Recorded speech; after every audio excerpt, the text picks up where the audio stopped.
Hey guys, I'm Sean, and today I'm doing a review of the N-Strike Firefly blaster.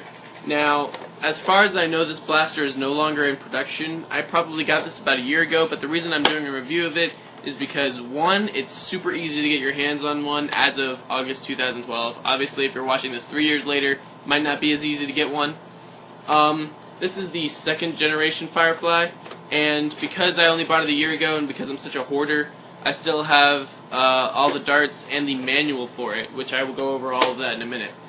The mechanics as far as this blaster goes on the inside, what I found was really cool was that everything is screwed down on the internals of this blaster, so I found that really helpful when modding because everything just doesn't fall out as soon as you open it. You can just unscrew what you got to get to, fix it, or mod it, I guess, and then just put it all back in, and there's no hassle with stuff trying to figure out where stuff that you didn't take out goes. The priming handle is located on the top here and is actually extremely comfortable. And before I go on, I'd like to explain that this blaster is in fact extremely comfortable overall. The handle to stock ratio is really good for me. Personally, I'm 6 feet, so if you're like 4 or 5 or something, you know, it might not be as comfortable for you as it is for me, but I find it super comfortable. You may have noticed how loud that was. That's because this personal one has the air restrictors removed. I went through that other room over there that I have all those complete crap and like stock and part blasters and all that in that room, and I just couldn't happen to find a stock Firefly. So I'm using this one just because the shell is still completely stock. What this blaster comes with is the blaster itself, this manual, and 8 of these glow-in-the-dark suction cup darts. Now, the manual I will go over real quick to make it as close to an unboxing video as possible.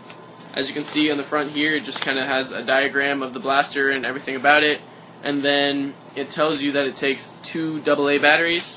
Then the inside is the simple how to work it. I think that's completely retarded because this is a super easy blaster to figure out. The term retarded that I'm not using as a defensive term, so don't leave comments, oh, you're making fun of retarded people, because I'm not. Alright, so, onto the blaster again, yay! As far as the shell goes, it's got a single tactical rail along the top, which works really well with a pinpoint sight or like an element scope. Both of those look fantastic on this blaster. With any Nerf sight, it's actually very hard to get one that works well. The pinpoint sight does a very good job, but yet again, it's still, the accuracy as far as Nerf goes is so low that sights don't really matter anyways, because you can get just as good with a hip fire as you can. Straight fire, I think is what I call that. So there's 2 tactical hooks on here, and I don't think there's any places that aren't tactical hooks that you could hook it onto. So there's the tactical hook up here, which is on the top of the stock, and then there's one at the bottom of the full flex handle. And when I say full flex handle, that means the handle comes out where you grip it and then bends, and that is actually a carrying handle, or so people have explained. And there's one on the bottom of there. Both of those can come out when you open it up, so if you don't like those, you can take them off. The priming handle here, I've already gone over that, I believe. It's got a very comfortable prime. Yes, I have already gone over that. As far as sights go, this blaster does not actually have any sort of built-in sight.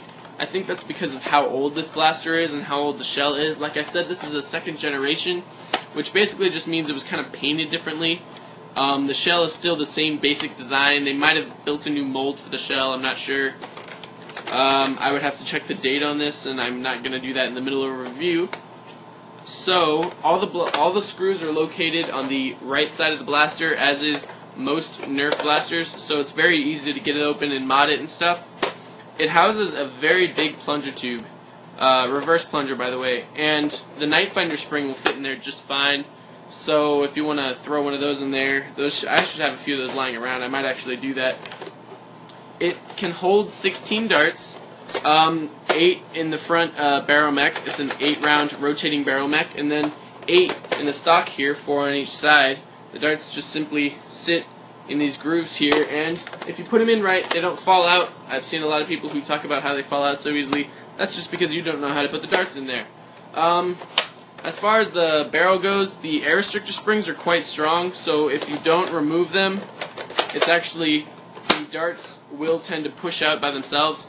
with the air restrictors in it, it can fire any dart except regular streamlines. It can fire the new Elite streamlines with the air restrictors in there because the Elite streamlines don't have the bit going down the middle that interferes with the post in rotating barrel blasters. I am blabbing on about darts. Let's go to something more interesting. Range.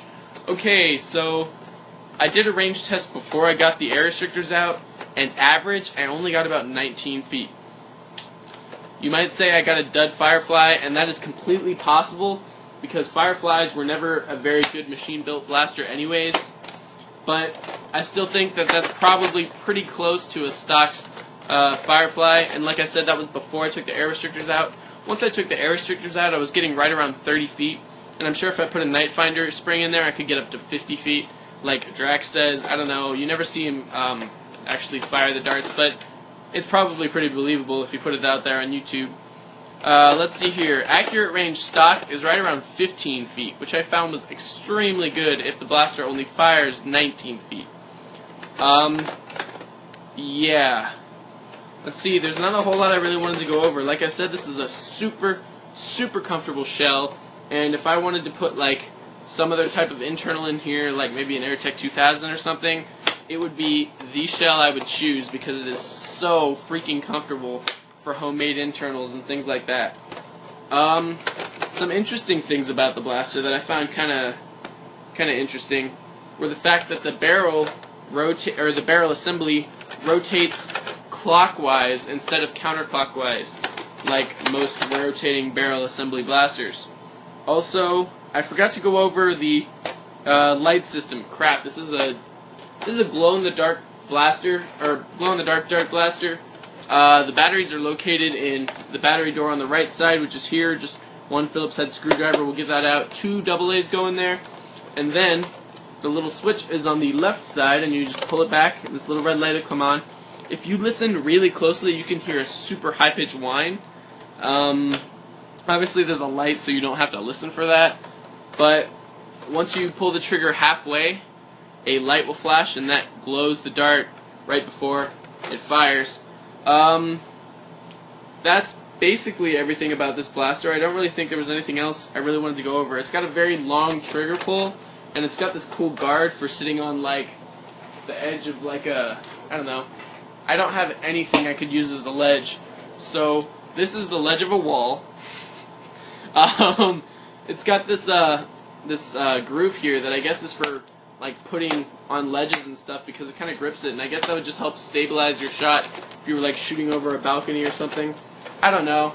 I think it was just kind of a quick design thing they decided to throw in there on the first generation and carry through to the second gen.